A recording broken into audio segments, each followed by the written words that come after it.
Quand on est bon conducteur, ils vont au-delà du bonus 50. Ils vont jusqu'à 65%. Matmut, ma valeur sûre. Sans l'Italie, du jamais vu depuis 1958. Vous étiez tout petit, Jean-Luc, à l'époque. Tout petit. Vous avez, en gros, vous avez toujours connu la Coupe du Monde avec l'Italie. Je tapais des jeux. Oui, c'est ça. Vous tapiez dans une balle à l'époque, dans votre parc, mais 5 minutes de temps additionnel. Il y a eu les 6 changements, donc 3 minutes minimum, plus quelques pépins physiques ici ou là, mais bon, et 5 minutes. 5 minutes à la discrétion de l'arbitre. 5 minutes de suspense supplémentaire. Est-ce que l'Italie va réussir à arracher son destin? Est-ce que la Suède va tenir bon? Et si elle ne prend pas de but en 2 matchs, elle aura largement mérité sa qualification. Oh, le contrôle. Il était bon, ce contrôle de Bonucci qui reste aux avant-postes. Ouais, parce qu'elle fait son match avec ses armes à la Suède. C'est à l'Italie, c'est à l'Italie de marquer en fait. Et elle aura pu bénéficier de pénalty en première période. Le centre de Chiellini, cette déviation. Oh là là là là là là. Oh là là là, moi qui vous parlais de main non sifflée en première période. Alors main surprise réflexe ou main volontaire? On n'a pas le temps, Jean-Luc, pour l'instant. On n'a pas le temps. Je pense que ça arrive vite sur lui, qu'il n'y ait pas un vrai geste pour jouer le ballon de la main. Il n'a pas de coup franc. Grande piste, des gros tacles là. Gros tacle, donc carton, ouais. Classique, les Italiens qui sont au bord de la crise de nerfs et qui s'estiment lésés là tout à l'heure sur la main suédoise en surface. Et puis le tacle de Grand Cuisse qui est allé un petit peu... je sais pas si c'est Grand Cuisse. Qui est allé un petit peu brutalement là, jouer ce ballon.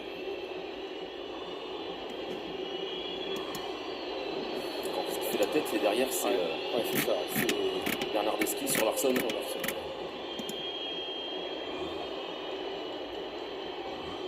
Alors y aura-t-il un petit peu de temps supplémentaire au temps additionnel? Alors, c'est toute la question. Oui, ce ballon elle est absolument pas volontaire. Non, parce qu'elle vient sur son genou et... Vous allez me dire, quand vous n'avez pas sifflé les deux mains en première période, c'est pas celle-là. En plus. En revanche, s'il y avait l'action, vous savez, la situation pour l'Italie, la première situation dans la surface de réparation, si elle arrive maintenant, je pense qu'il siffle l'arbitre.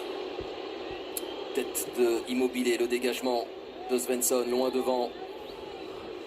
Si l'Italie n'y parvient pas, il y aura un vrai chantier, vraie reconstruction pour la Nazionale.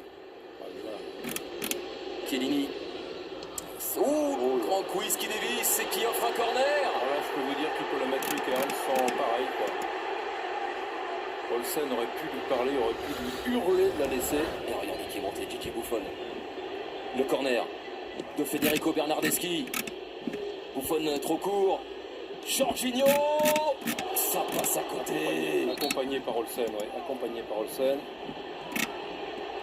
Ah, ils vont pas y arriver. Ils vont pas y arriver, les Italiens.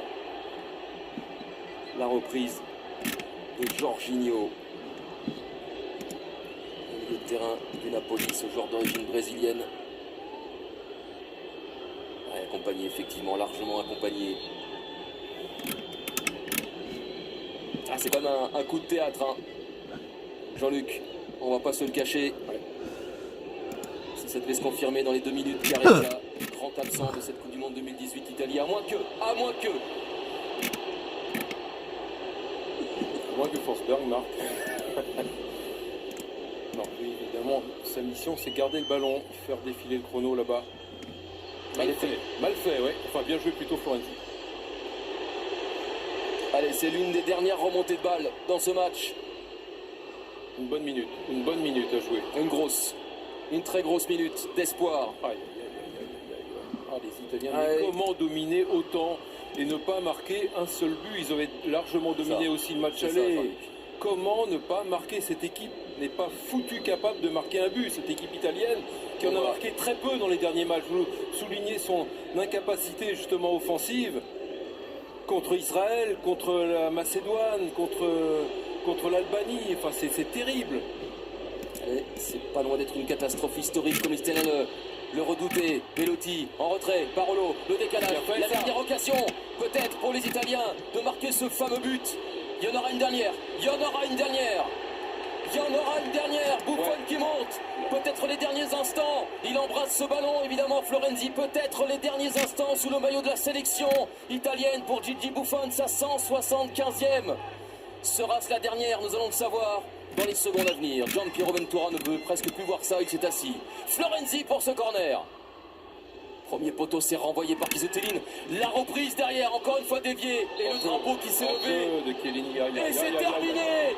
C'est terminé.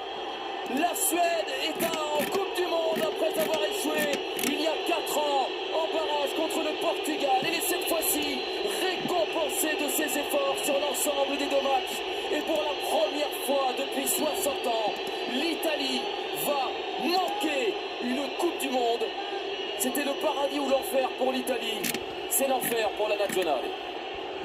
Un exploit des Suédois à San Siro. On en parle dans un instant dans le Lake Football Club avec Eric Bernard, Gauthier Kutzmann et tous ses invités. Mais la déception énorme des Italiens, on rappelle, l'Italie s'était toujours qualifiée pour une Coupe du Monde, excepté 1930 à laquelle elle n'avait pas participé, et 1958. Ça fait des ordres pour le pays, quadruple champion du monde, on le rappelle.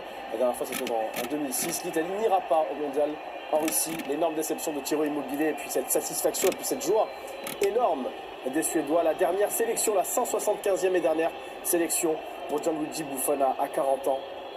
Les pleurs des Italiens sur cette pelouse de San Siro. On en parle dans le Lake dans un instant. On parle également de l'équipe de France à la veille de son match amical face à l'Allemagne, mais également de Karim Benzema au lendemain de son interview et de sa présence sur le plateau du Canal Football Club, du débat en plateau, bien sûr, des images et toutes les réactions, bien sûr. Dans quelques minutes, on reste encore un petit peu à San Siro avec ce séisme sur le plan continental et mondial. L'Italie n'ira pas à la Coupe du Monde en Russie. C'est un échec retentissant, tout simplement, Jean-Luc Hariba, de ne pas voir l'Italie qualifiée, de ne pas voir l'Italie marquer un but sur l'ensemble de ces 2 rencontres face à une Suède extrêmement solide. C'est pas une énorme surprise quand on regarde le parcours des 2 équipes dans leur groupe de qualification. On a bien compris que les embarras offensifs de cette équipe italienne tout au long de cette campagne de qualification pour le mondial russe. Ce qu'il faut souligner, c'est évidemment l'inefficacité offensive des Italiens. Hey, bonjour, je peux vous aider? Vous cherchez un PC?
T'éteins les feux.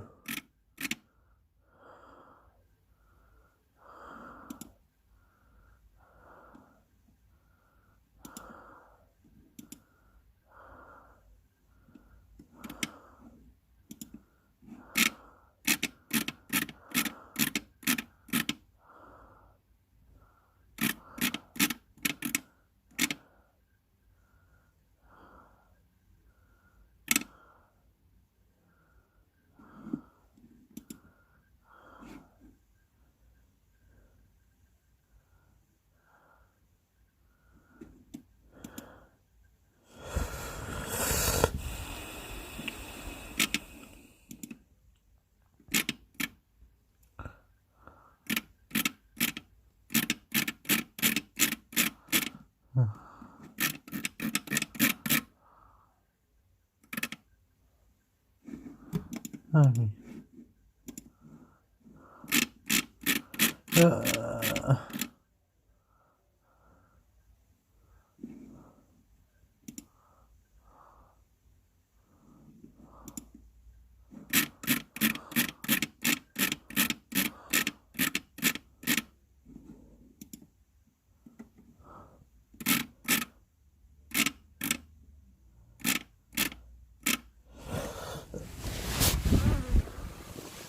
Bon.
Alors c'est du temps que vous avez consacré à remplir notre forme.